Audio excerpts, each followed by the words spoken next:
Today, we're gonna play with moolah, money, cash, stuffs. Fun.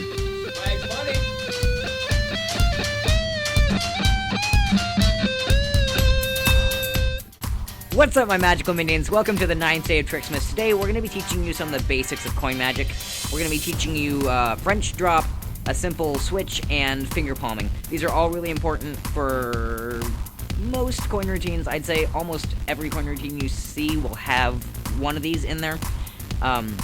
The switch is very common, especially if you're using a steel core quarter or a bite quarter or something to that effect. So you can switch out the quarters and then hand it back to them at the end of the trick and have it be the same quarter they handed to you. Let's get into this and see how it's done. Okay, so here's the deal. Christmas is the season of giving, so we're going to be giving away a couple of decks. We're going to be giving away a green Madison Dealer's deck and a red Blood Kings deck. All you have to do to win either one of those decks is to comment down below on every single one of these 12 Days of Tricksmas videos which deck you want, to like every single one of these 12 Days of Tricksmas videos, and to subscribe. Once you've done that, you are eligible to win one of those decks along with a trick Sharpie that has a card written on it instead of Sharpie, professionally printed.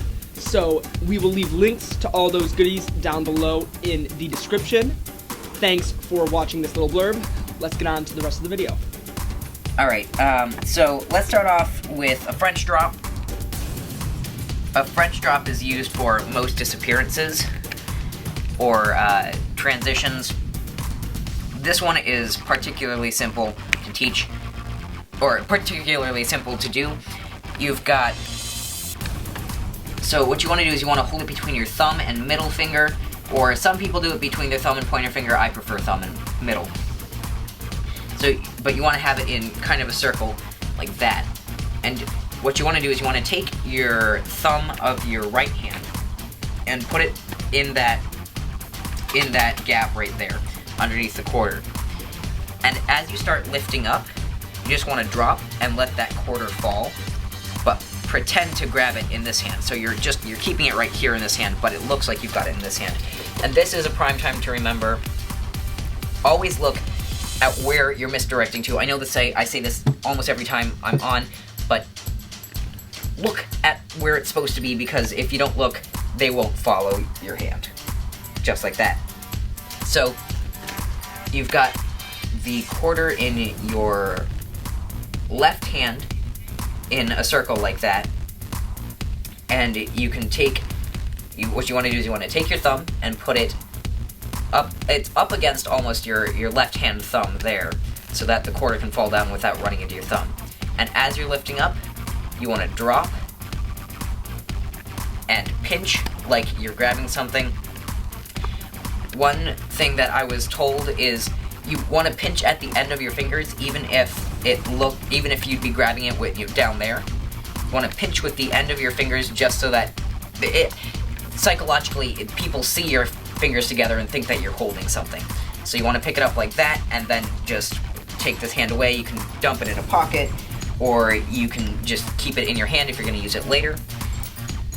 Again, fast, it looks like this. And it's gone. So that's the French drop. The next one that we're going to talk about is finger palming.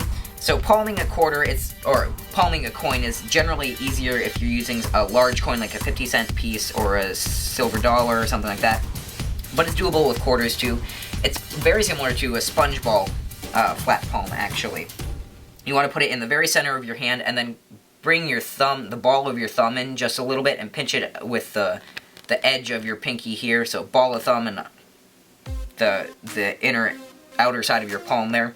That way you can hold it in there with it looking like there's actually nothing in your hand. That's a good way to do a coin reveal, or however you want to do that.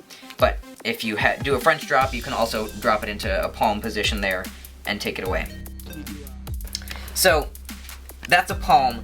A finger palm is the same idea, except you're using the inside of your finger to hold on to the coin. That way you can leave your palm completely open. And when I finger palm, I do a strange one. I use my ring finger, my right hand ring finger, and I use pretty much only that one. And I separate my fingers So if you were looking straight on, you can see it at the edges. But I'll hold it at an angle so they're looking down, so the rest of my fingers shade it and hide it so you can't see it from the front, and since I'm a short person, people are often looking down at my hands. So I'll start with it open, and I'll just kind of toss it around until it gets into the right position, because you don't want to position it with your other hand and then pass it, because if you're doing that, why wouldn't you just pick it up? So I'll generally toss it around, or adjust it with my thumb, or look at it, or do whatever it takes to get it into the right place without using your other hand. So you'll get it into finger palm position, and then turn your hand over into... You kind of want to use these fingers to turn your hand over. You want to place your pinky on top of the fingers of the other hand, and then just twist and close, but hold the coin in this hand still as you're taking your hand away. You want to give kind of a pause and then leave, so it looks like that.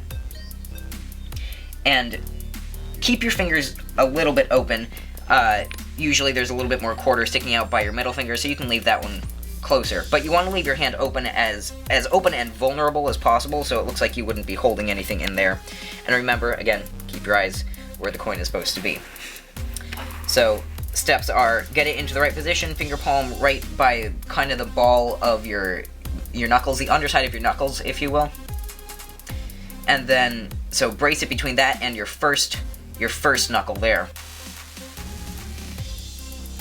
Leave it open, and as you're turning over, start to brace it, and then pull out with your fingers slightly open but not super spread out.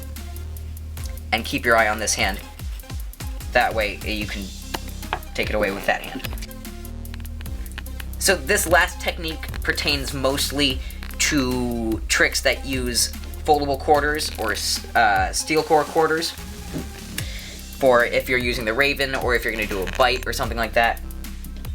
So what you want to do is, you've got one solid quarter that can be borrowed from the audience, and then you want to have either your steel core or your foldable.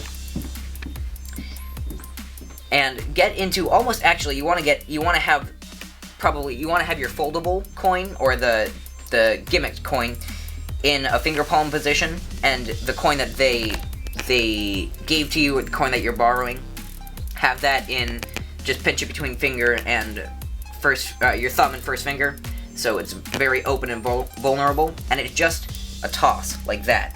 It's really simple, actually, because you don't even have to let go of the quarter between your thumb and pointer finger. You can just hold it right in there and keep it under your other fingers, hidden like that. That way, from the front, they generally don't notice, and they won't notice from the front because they're concentrating on the coin over here, and you've just switched to a foldable quarter. So, again, doing it fast, it would look like this, so you've got it in this hand, and you just do a switch like that. And once you've switched, you can get it into a finger palm position if you want. I feel generally comfortable just holding it in this hand, or just ditching it into a pocket. Once again, the steps are finger palm the gimmicked quarter, and show off the real quarter that they've donated. And then, when you're about to switch, release the finger palm quarter, and then just pinch the other one in these fingers, or get it into a finger palm position. Which, if you want to get it into a finger palm position, this is upside down, so you'd be holding like this, and then you just drop the quarter down to right there. And then dump it or hold it if you want to hold it. So, just remember, a French drop, you want to hold it between thumb and middle finger, let it drop, and pretend to pick it up with this hand. For a palm, you want it in the center of your hand and just pinch a little bit so it looks natural. A finger palm, you want to pinch it between the ball of your first knuckles and the first bending knuckle on your finger, so it's right there, but leave your hands open. And for a pass, just remember, you don't necessarily have to let go. So a pass is the gimmick in finger palm, a coin in first and second finger, and then a switch, just like that. Anybody got a quarter? I'm about to do all the same stuff you just saw. So. Don't you have like a one, like a... There you go. Just be quiet. Just be quiet. Stop talking. You'll never... Alright, perfect. So...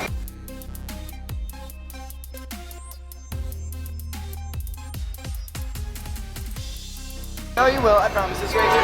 Look, you saw it again. Now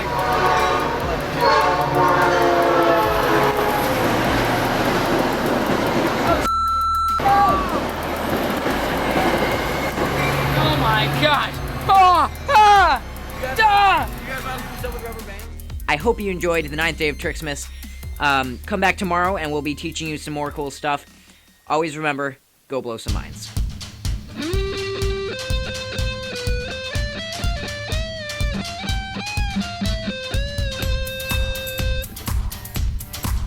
What's up, my magical minions? Welcome to the 9th... Oh no, I have to do the weird opening thing. In case the microphone didn't pick that up, he just said we're about to rip coins from our uvulas.